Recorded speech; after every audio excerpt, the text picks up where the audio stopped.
Crack ACF exam channel में आप सबका स्वागत है। जूलॉजी ऑप्शनल की रिवीजन सीरीज़ में आज हमारा नेक्स्ट टॉपिक रहेगा फिजियोलॉजी ऑफ रेस्पिरेशन। तो आइए हम देखते हैं कि रेस्पिरेशन क्या होता है।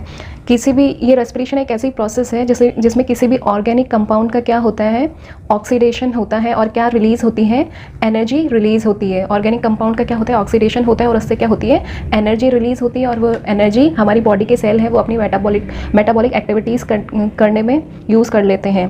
तो ये जो रेस्पिरेशन है ये क्या है, 3 स्टेप प्रोसेस है। इसमें क्या होते हैं, 3 स्टेप्स होते हैं। सबसे पहला जो स्टेप होता है वो क्या होता है, एक्सटर्नल रेस्पिरेशन। जो सबसे पहला स्टेप होता है रेस्पिरेशन का वो क्या है, एक्सटर्नल रेस्पिरेशन। इसको नॉर्मल भाषा में बोले तो सांस लेना भी बोलते हैं ब्रीथिंग। इसमें क्या होता है, ऑक्सीजन का अंदर आना और CO2 का बॉडी के बाहर जाना। इसमें क्या होता है, इंस्पिरेशन और एक्सपायरेशन होता है। इंस्पिरेशन प्रोसेस और एक्सपायरेशन प्रोसेस होती है। इसमें लंग्स और एनवायरनमेंट के बीच में जो गैसियस एक्सचेंज होती है उसको अपन क्या बोलते हैं, एक्सटर्नल रेस्पिरेशन बोलते हैं। फिर दूसरा जो स्टेप इसमें होता है वो होता है गैसेस का ट्रांसपोर्ट ऑफ गैसेस। इसमें क्या होता है, गैस का ट्रांसपोर्ट होता है। और ये जो O2 लंग्स में आई वो लंग्स से कहाँ जाएगी, ब्लड में जाएगी और ब्लड से कहाँ जाएगी, टिश्यू में जाएगी। और जो CO2 है वो टिश्यू से ब्लड में डिज़ोल्व होगी और ब्लड के बाद में ये वापस लंग्स में जाके बॉडी के बाहर एक्सपायर हो जाएगी। तो ये होगा गैसियस एक्सचेंज या गैसियस ट्रांसपोर्ट। फिर उसके बाद में जो थर्ड है वो क्या है, थर्ड जो प्रोसेस है वो क्या है, इंटरनल रेस्पिरेशन। इसको अपन एक्चुअल रेस्पिरेशन भी बोलते हैं या सेलुलर रेस्पिरेशन भी बोलते हैं। इसमें क्या होता है कि जो टिश्यू लेवल पे जो गैसियस का ट्रांसपोर्ट और एक्सचेंज हो रहा है, जिसमें O2 रिलीज़ हो रही है, वो यूज़ होती है मेटाबॉलिक फंक्शन के लिए, मेटाबॉलिक एक्टिविटीज़ के लिए। और उसमें ये फूड का क्या होता है, ऑक्सीडेशन होता है और उससे क्या होता है, एनर्जी रिलीज़ होती है और उससे क्या होती है, एनर्जी रिलीज़ होती है। तो ये अपन ने देखा रेस्पिरेशन क्या होता है। रेस्पिरेशन के कितने प्रोसेस होते हैं। नॉर्मल जो पहला प्रोसेस होता है उसको अपन क्या बोलते हैं, ब्रीथिंग बोलते हैं, जिसमें सबसे पहले ऑक्सीजन अंदर आएगी और CO2 बाहर जाएगी। फिर वो जो ऑक्सीजन अंदर आई वो क्या होगा, उसका क्या होगा, ट्रांसपोर्ट होगा। वो लंग से ब्लड में जाएगी, ब्लड से कहाँ जाएगी, टिश्यू में जाएगी। और जो CO2 है वो टिश्यू से ब्लड में जाएगी, ब्लड से फिर लंग्स में जाएगी और लंग से बाहर एक्सपायर हो जाएगी। और फिर तीसरा जो प्रोसेस है वो इंटरनल रेस्पिरेशन, इसको सेलुलर रेस्पिरेशन भी बोलते हैं। इसमें क्या होगा, जो ऑक्सीजन है वो किस में हेल्प करेगी, जो भी मेटाबॉलिक एक्टिविटीज़ सेल में होती है उसमें यूज़ होगी वो, और फूड का ऑक्सीडेशन होगा और एनर्जी रिलीज़ होगी। तो ये जो एयर एंटर होती है वो नॉस्ट्रिल के थ्रू एंटर होती है। फिर नॉस्ट्रिल से कहाँ जाएगी, वो फेरिंग्स में जाएगी, फेरिंग्स से लैरिंग्स में जाएगी, लैरिंग्स से फिर कहाँ जाएगी, ट्रैकिया में जाएगी और ट्रैकिया के बाद में कहाँ जाएगी, प्राइमरी ब्रोंक्यूल्स में जाएगी। और इसका फर्दर ये प्राइमरी ब्रोंक्यूल्स क्या करेगी, लंग में एंटर करेगी और फिर इसका फर्दर डिवीजन होगा। और इसका क्या होगा, फर्दर डिवीजन होगा। तो इसका फर्दर डिवीजन देखते हैं। ये अपन ने देखा प्राइमरी ब्रोंक्यूल है वो लंग में एंटर हुई, फिर वो किस में आगे फर्दर किस में डिवाइड होगी, प्राइमरी ब्रोंकस में डिवाइड होगी। प्राइमरी ब्रोंकस फिर किस में डिवाइड होगा, सेकेंडरी ब्रोंकस में डिवाइड होगा। फिर ये सेकेंडरी ब्रोंकस किस में डिवाइड होगा, टर्शियरी ब्रोंकस में डिवाइड होगा। टर्शियरी ब्रोंकस किस में डिवाइड होगा, टर्मिनल ब्रोंक्यूल में डिवाइड होगा।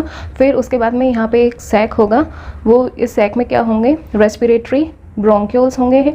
और रेस्पिरेटरी ब्रोंक्यूल्स के बाद में क्या होगा, एल्वियोलाई डक्ट होंगी। और एल्वियोलाई डक्ट के बाद में क्या होंगे, एल्वियोलाई सैक होंगे। और ये क्या होगा, अल्वियोलाई होगा। तो ये अपन ने एयर का पाथवे देखा। इसमें क्या होता है, ये यहाँ से रेस्पिरेटरी ब्रोंक्यूल से क्या होता है, रेस्पिरेटरी ब्रोंक्यूल से अल्वियोलार डक्ट में, फिर अल्वियोलार डक्ट से अल्वियोलार सैक में, और फिर एल्वियोलाई में जो गैसेस आती है। तो ये जो इतना है इसको अपन क्या बोलते हैं, एक्सचेंज जोन बोलते हैं। इसको क्या बोलते हैं, एक्सचेंज जोन बोलते हैं। यहाँ पे क्या होता है, ये जो एक्सचेंज है गैसेस का वो स्टार्ट हो जाता है, तो इसको अपन क्या बोलते हैं, एक्सचेंज जोन बोलते हैं। फिर उसके बाद में आइए अपन ये 3 जो प्रोसेस देखें इनको थोड़ा डिटेल में पढ़ लेते हैं। तो अपना जो फर्स्ट प्रोसेस अपन ने क्या देखा था, एक्सटर्नल रेस्पिरेशन या फिर ब्रीथिंग। इसको ब्रीथिंग को अपन और क्या बोलते हैं, पल्मोनरी वेंटिलेशन भी बोलते हैं, पल्मोनरी वेंटिलेशन बोलते हैं। इसमें अपन ने देखा था क्या होता है, जो बाहर एनवायरनमेंट से O2 अंदर आएगी और क्या होगा, CO2 बाहर जाएगी। मतलब क्या होगा, इंस्पिरेशन होगा और एक्सपिरेशन होगा। ये किसके थ्रू होता है, ये एक नेगेटिव प्रेशर क्रिएट होता है, उसकी वजह से ये गैसियस एक्सचेंज होता है। तो अपने ह्यूमन या मैमल्स में जो लंग होता है उसको नेगेटिव प्रेशर वेंटिलेशन लंग भी बोलते हैं।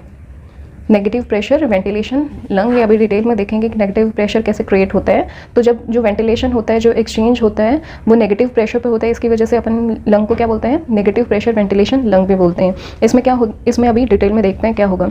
लंग का थोड़ा मोटा मोटा स्ट्रक्चर देख लेते हैं। ये क्या है, वर्टिब्रल कॉलम है, और इधर ये क्या है, स्टर्नम है।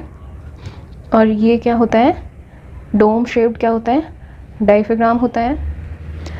और ये क्या होती हैं, रिब्स प्रेजेंट होती हैं लंग्स में।